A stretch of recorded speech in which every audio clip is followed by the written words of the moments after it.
Fossilization is the process of preservation of once living organisms, including petrified wood, bones, shells, impressions, DNA remnants, and much more.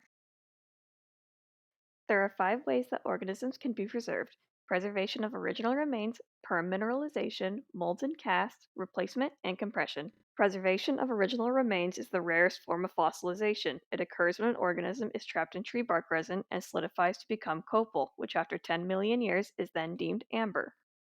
One of the best cases of this is an entire baby bird that was found in amber, although the remains had turned to carbon and thus could not yield any DNA.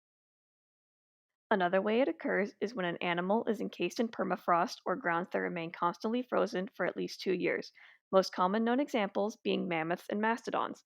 It is speculated that they froze because an asteroid struck Earth around 13,000 years ago, leading to the climate cooling too fast for the megafauna to adapt. Unlike the baby bird, scientists have been able to extract DNA from the mammoths inside. More specifically, in the 1970s, 3 mammoth teeth were excavated that today we have sequenced many millions of chemical based pairs from. This specific instance is so important because that DNA is actually around 1 million years old.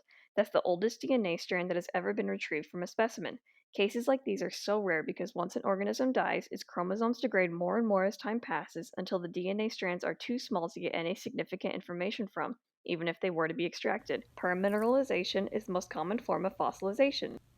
If a bone, shell, or piece of wood is placed in mineral-rich water that moves through sediment, the flow of water will replace the empty spaces in the specimen with minerals, thus producing a fossil.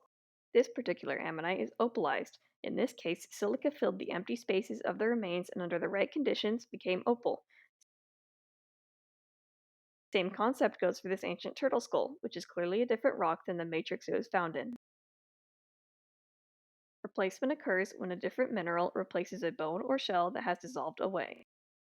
The difference between replacement and permineralization is that replacement replaces the dissolved remains, while permineralization fills in the empty spaces. This is an agatized bivalve, or in simple terms, a clam that died, the shell dissolved, and is replaced by agates. Molds and casts go hand in hand. They are created when the original specimen dissolves away or is otherwise moved away, leaving a hollow space in the shape of the original organism. The empty space itself is the mold, and a cast is created when other minerals replace the empty space. This Allosaurus footprint is an example of a mold and is a case where the original organism simply moved away rather than dissolved. Compression occurs when sufficient pressure is placed on an organism, creating a dark, flat imprint. In this specimen, a fish died and enough pressure was placed upon it to become a compression fossil.